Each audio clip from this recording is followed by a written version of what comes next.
Berdirinya Yayasan Al-Istiqomah Mundo Perdido itu tepatnya tanggal 4 Mei 2005. Berawal dari goyang becak. Kali ini kita kehadiran pendiri sekaligus pimpinan dari Yayasan Al-Istiqomah Mundo Perdido Timur dari Sulawesi Selatan. Assalamualaikum Pak Ustadz Muhammad Miolo Esos. Betul Bapak? Betul. Waalaikumsalam warahmatullahi wabarakatuh. Ya, Bapak bagaimana kabarnya Pak? Alhamdulillah baik. Pak Ustadz, ini bagaimana awal mula Bapak bisa mendirikan Yayasan Al-Istiqomah Mundo Perdido di Sulawesi Selatan? Alhamdulillah setelah pengungsian dan tepatnya di Kompleks UMI Research Center Sulawesi Selatan, dan setelah mengikuti jajak pendapat, kemudian kita ditransferasi di Mandeli SP2 pas tahun 2004 kita memposisikan diri di Kabupaten Goa. Kemudian kaitan dengan berdirinya Yayasan Al-Istiqomah Mundo Perdido itu tepatnya tanggal 4 Mei 2005. Berawal dari goyang becak. Apa itu Pak? Goyang becak, Artinya cari penumpang. Kalau di sini wallah alam apa istilahnya, tapi kalau di Makassar itu dayung becak. Jadi alhamdulillah jadi dayung pada waktu itu. Jadi saat itu kita goyang becaknya dan mengurus akti notarisnya, karena maklum baru kita tinggal di Goa, di mana instansi atau kantor yang membuat akte notaris dikiranya di Makassar Kota, carinya di Makassar Kota, dapatnya di sana buat akte notarisnya. Kemudian bingungnya itu harus ada pengesahan, pengadilan. Nah yang setahu saya itu pengadilan agama, cari lagi pengadilan agama. Tapi di sana alhamdulillah dapat arahan ke pengadilan negeri, alhamdulillah disahkan di sana. Lalu saat itu ya saya ditanya, mana NPWP-nya, mana PBB-nya. Saya bingung waktu itu. Nah kita di Timur tidak menggunakan NPWP-nya. Ya tanahnya kita gunakan hanya secara adat saja.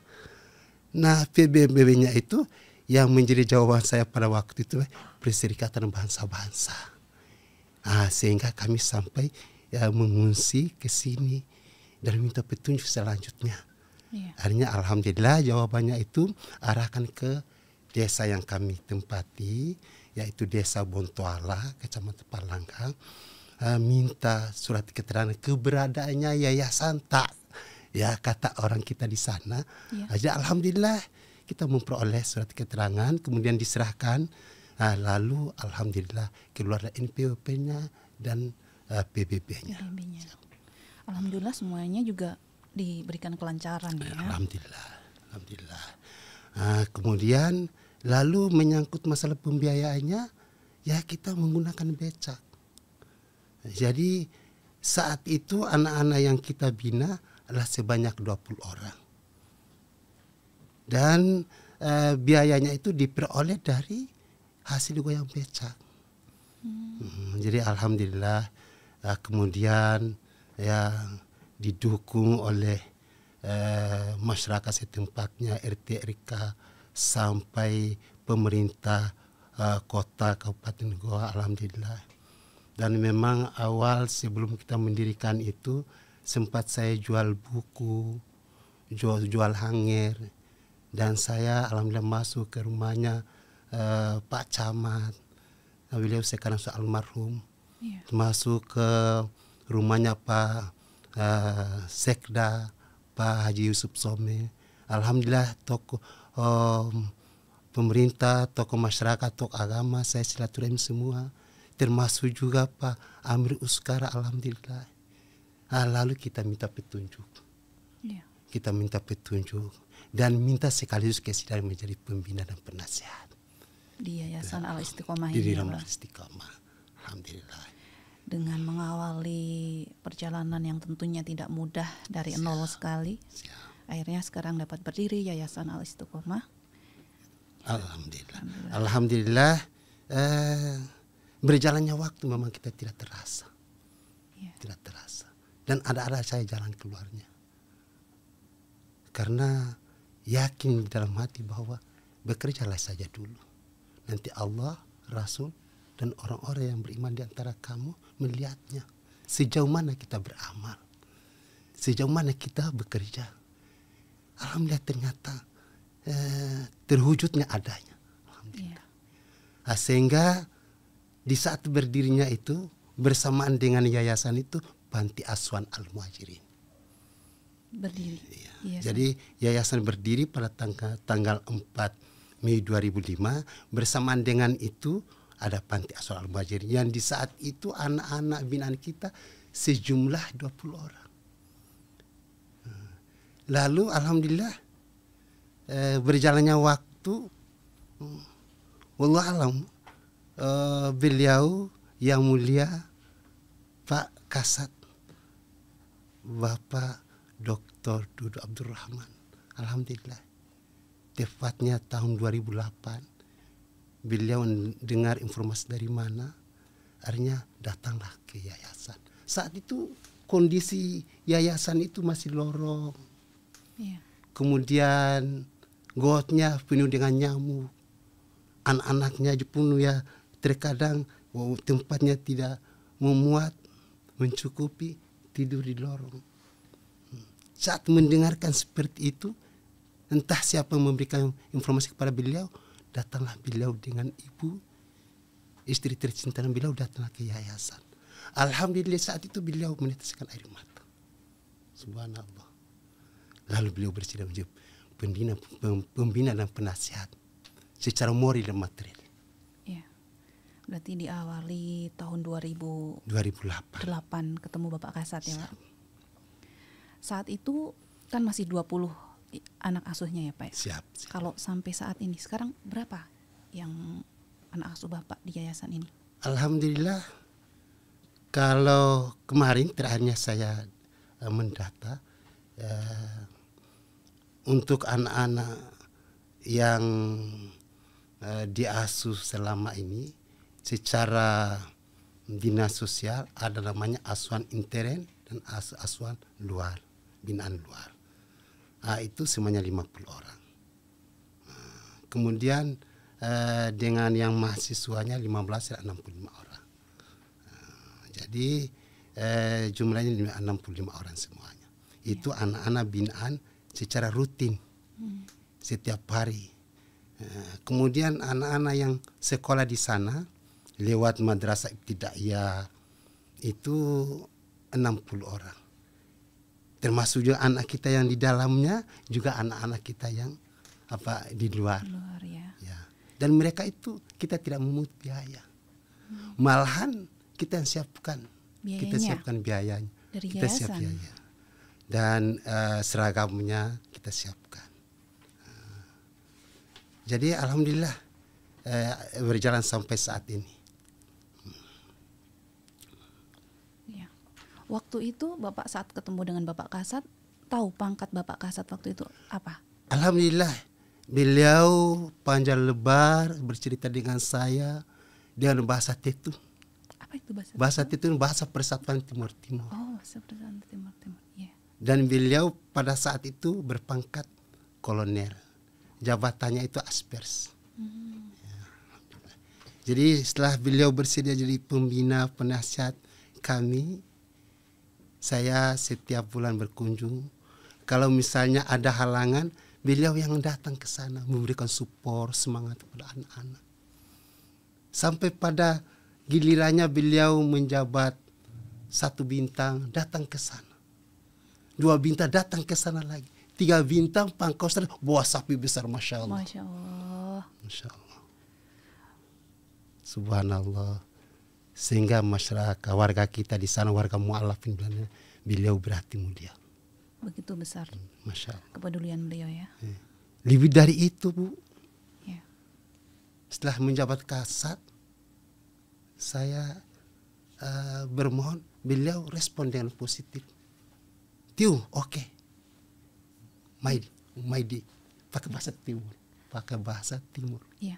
Apa panggilan Bapak Kasat kepada Pak Ustadz? Kalau beliau biasa memanggil saya itu ada 2 sebutan sebagai penghargaan buat saya barangkali. Beliau bilang Tiu. Terkadang juga Maun. Apa Pak artinya? Kalau Tiu itu sebagai panggilan penghargaan.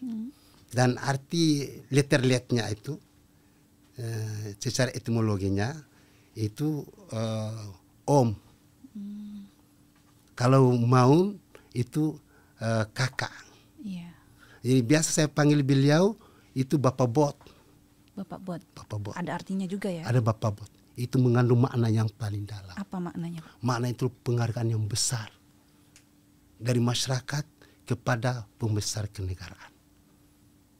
Waktu tanggal 14-15 itu beliau berkunjung ke Makassar. Tidak terlalu panjang ceritanya. Tidak apa-apa. Masya Allah. Menarik. Masya Allah. Itu saya dalam keadaan sakit. Nyaman di Pelamonnya. Beliau waktu itu saya di bandara. Nelpon. Bagaimana keadaan Tiu? Di mana sekarang Tiu? Saya bilang, izin Bapak Bot, saya lagi sakit. Loh sakit. Jadi masih di rumah sakit Pelamonnya. Sakit apa? Sakit kram Bapak Bot. Dari pinggang sampai di kedua kaki. Nah saya sekarang sudah di bandara mau ke Jakarta. Kapan ke Jakarta? Insya Allah kalau saya sudah sembuh, bila Pak Bot berkenan saya ke sana gitu. Esoknya hari saya ditelepon lagi sama beliau. Insya Allah nanti akan ke sana sintelat ke yayasan. Siap Pak Bot, Obrigado Barak. Ya. Alhamdulillah terwujud, alhamdulillah. Kalau warga sekitar gua sana dengan adanya Yayasan Al Istiqomah saat ini, bagaimana tanggapan warga di sana, Pak? Alhamdulillah merespon. Bapak itu memberikan jawaban dengan positif. Buktinya alhamdulillah dari nol. Dari timur-timur tidak membawa apa-apa, hanya bawa jiwa dan ruh. Tapi dengan dukungan masyarakat setempat, tokoh adat, tokoh agama, tokoh pemerintah, alhamdulillah sekarang sudah berlantai 3. Iya. Ya namanya perjuangan perlu ada tantangannya, tidak mungkin tidak ada, ini pasti ada. Betul.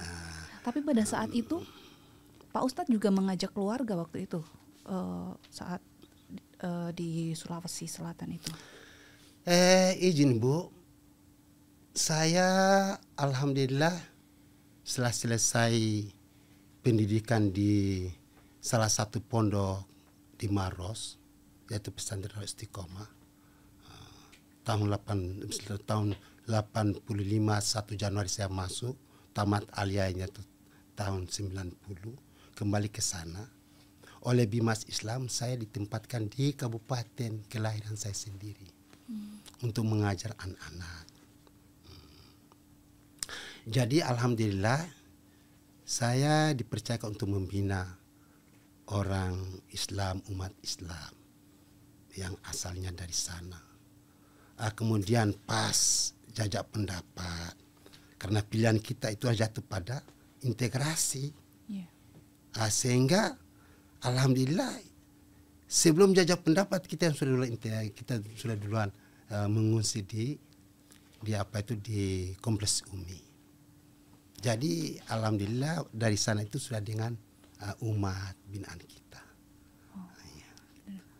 Tapi Pak Ustadz juga punya keluarga yang di Timur-Timur. Alhamdulillah untuk saudara kandungnya itu beliau masih di Timur-Timur. Dan sudah bercucu malahan. Komunikasi tetap lancar. Malah sepupu itu banyak. Iya. Keponakan sepupunya alhamdulillah tadi malam saya ditelepon. Iya. Ini Om, kapan ke Timur-Timur? Ya udah 2013 saya udah ke sana.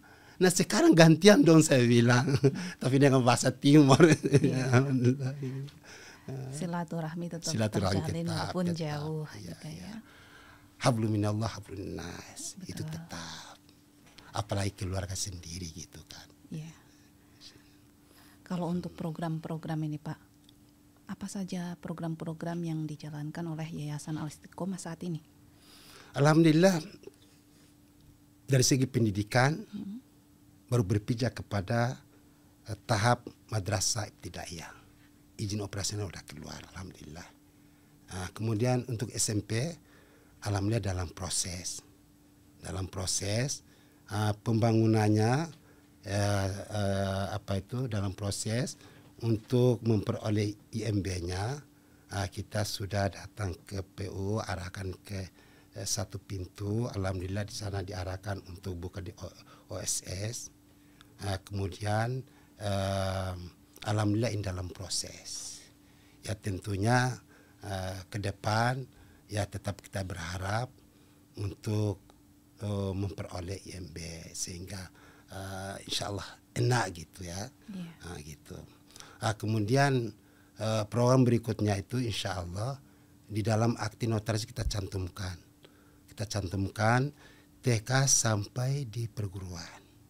Gitu. Karena yayasan ya jadi tidak menutup kemungkinan, tapi di dalam akte notaris itu kita cantumkan seperti itu. Lalu kita adakan keterampilan memadai. Ya. Jadi selain itu juga insya Allah program ke depan ya yayasan bisa mempunyai usaha, artinya sumber dana. Karena terus terang sampai pada saat ini kita masih menggunakan donatur. Untuk sumber dananya itu belum ada. Walaupun anak-anak kita yang sekolah situ adalah gratis, sementara gurunya itu ya kita gaji untuk madrasah ibtidaiyahnya itu per jam 4.000. 4.000 per jam. Untuk SMP-nya itu per jam 6.000. Kemudian untuk karyawan yayasan, bagian LKSA kalau sekarang ya, kalau dengan panti asuhan. Kalau lewat dinas sosial itu disebut dengan sebutan LKSA, Lembaga Kesejahteraan Sosial Anak. Itu panti asuhan. Kalau hanya sebatas dengan yayasan itu LKS, Lembaga Kesejahteraan Sosial gitu. Alhamdulillah di dalamnya ini sudah ada pendidikan gitu. Jadi anak-anak kita di sana kita gratiskan. Seperti itu. Jadi program untuk ini hanya baru sebatas dengan madrasah ibtidaiyah dengan SMP, itu pun dalam proses memperoleh IMB untuk bangunan kelas-kelasnya itu dan juga izin operasionalnya.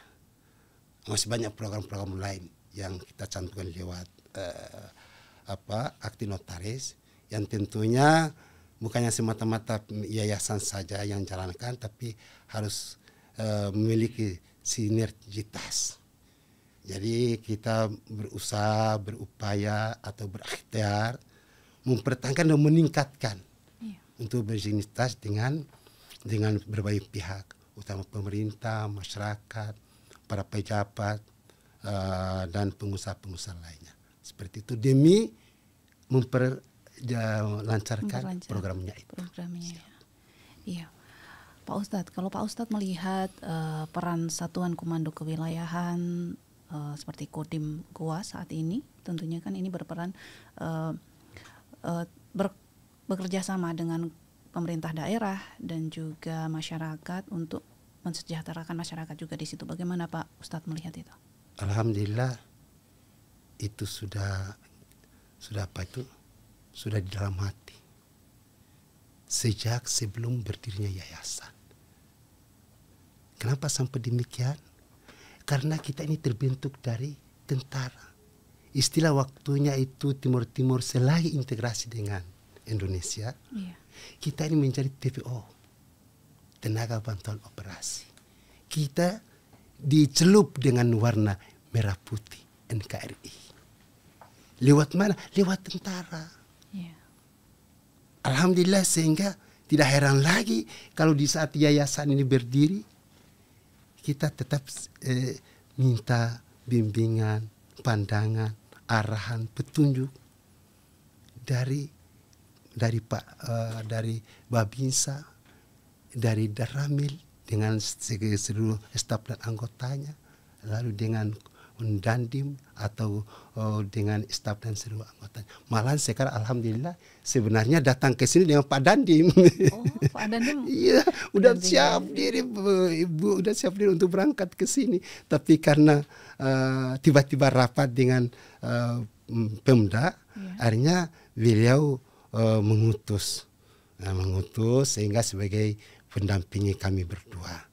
Nah, jadi alhamdulillah ini adalah satu bukti bahwa adanya perhatian dari pihak tentara kepada yayasan kita dan kepada masyarakat luas. Seperti itu. Iya.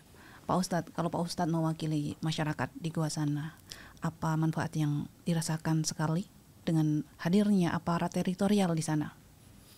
Alhamdulillah sebenarnya banyak manfaatnya. Kalau saya singgung itu tidak habis sampai malam. Masya Allah.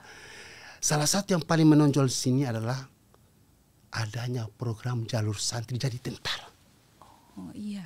Oh, apa putra Bapak yang masuk ke tentara juga jalur alhamdulillah santri? Termasuk. Yeah. Tapi bukan satu-satunya. Bukan satu-satunya tentunya. Ya. Alhamdulillah. Ini adalah pengaruh besar. Yeah. Untuk generasi muda yang selagi sekolah ini, mereka tersupport. Yeah. Semangat tinggi.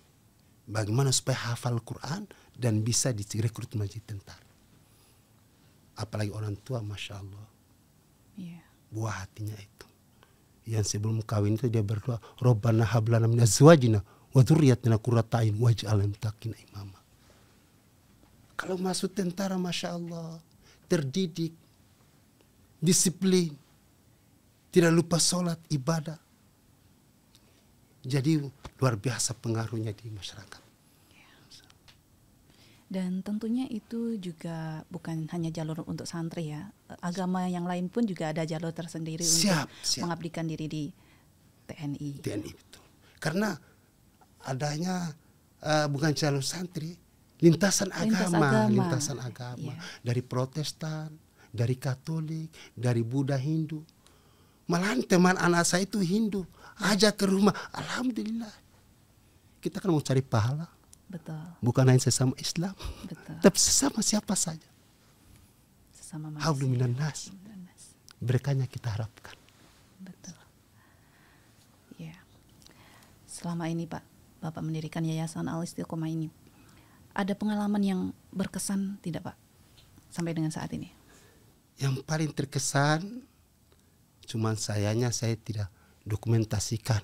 Nah, apa itu tulisannya tidak ada, HP-nya tidak ada, mau dokumentasi gimana? Dulu belum ada handphone. Belum punya. Pernah juga dari RRI datang. Yang becaknya, mana becaknya? Hilang. Artinya hancur sendiri nyimpan kan gitu. Jadi itu yang paling terkesan sampai sekarang ini. Pada orang heran, ya kalau kita kembali kepada Allah Maha Kuasa, ya apa yang dikehendaki jadi aja lah gitu. Tapi sebagai manusia yang lemah, heran tentunya. Kok goyang becak bisa mendirikan yayasan gitu? Sekolah lagi. Ya.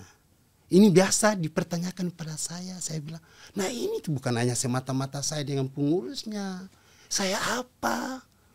Tapi ini karena adanya bantuan bimbingan dari semua pihak, utamanya pemerintah setempat Kabupaten Goa. Dengan segenap komponennya. Dari Dandim, dari Polres, dan semua. Alhamdulillah. Sehingga terlihat adanya seperti ini. Kalau saya apa? Gitu. Jadi yang terkesan itu adalah goyang becaknya. Sampai patah-patah rodanya itu. Bentuk 8 gitu. Masa bisa Pak bentuk 8? Ya Allah, karena namanya orang Timur-Timur tidak ada becak di sana. Nanti di saatnya baru goyang. Jadi mana batu mana lubang, ya hantam saja. Besoknya udah jadi bentuk 8. Nggak tahu juga perbaiki, tapi alhamdulillah ada yang mendampingi. Lalu dia yang perbaiki, goyang lagi gitu. Terkesan sekali. Tapi sekarang masih ada becaknya? Nah, itulah saya bilang tadi Bu. Berarti Bapak kalau misalnya lihat becak itu jadi teringat ya Pak? Iya betul ya. Kenangannya Allah. di situ. Iya. Masya Allah. Ini yang kedua, Masya Allah. Sampai satu hari siang harinya makan pisang. Kenapa Pak? Karena tidak ada berasnya.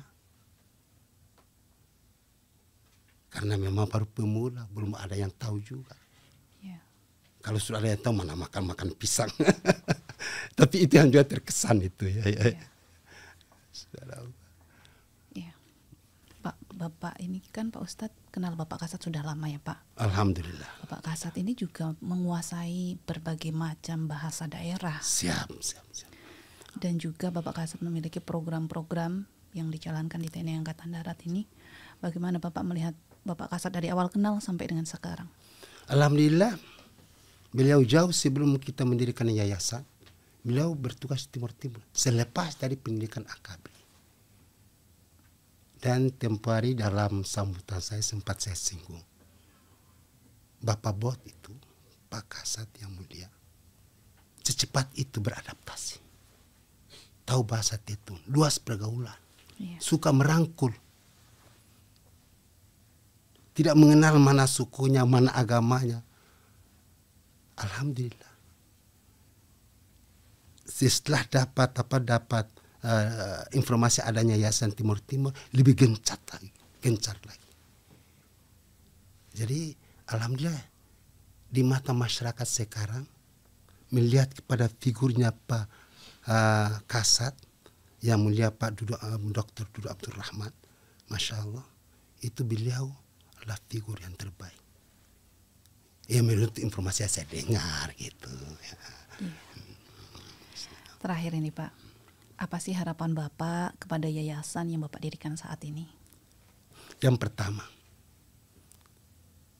anak binaan Yayasan Al-Istiqomah Mundo Perdido itu mendapatkan pendidikan yang baik. Kalau boleh yang terbaik. Dan memiliki daya saing dan kecerdasan sebagaimana anak-anak bangsa Indonesia lainnya umumnya. Sehingga menjadi generasi yang produktif, turut andil dalam pembangunan dari berbagai sektor dalam mewujudkan pembangunan yang seutuhnya. Itu yang pertama. Yang kedua, seperti kok mudah saja balik telapak tangan ya. Tapi tentunya ada syaratnya. Syarat yang pertama itu yang tadi saya sempat singgung, meningkatkan dan mempertahankan dan meningkatkan sinergitas dengan berbagai pihak. Mulai dari pemerintah, kemudian tokoh pejabat, pengusaha, sehingga bisa terwujud adanya fasilitas yang memadai. Kemudian yang terakhirnya itu harapan besar dari warga mualaf dan anak binaan untuk kelanjutan pembinaan dari Bapak Kasat yang mulia Dudu Abdurrahman. Masih mau tambah lagi Bu? Ya sudah habis juga ini. Ya. Amin. Semoga harapan-harapan yang Bapak sampaikan ini dapat realisasi dan dapat berjalan sesuai dengan harapannya. Amin, amin, amin. Taqabbal ya karim. Baik Bapak, Pak Ustadz terima kasih atas waktu dan bincang-bincangnya di Kartika Podcast, Pak. Sama-sama, Bu. Sahabat Kartika Podcast, Kepala Staf TNI Angkatan Darat Jenderal TNI Dr. Dudung Abdurrahman pernah mengatakan bahwa sekecil apapun kebaikan yang kita lakukan akan menjadi riak kebaikan yang tidak berujung. Karena TNI Angkatan Darat di hati rakyat.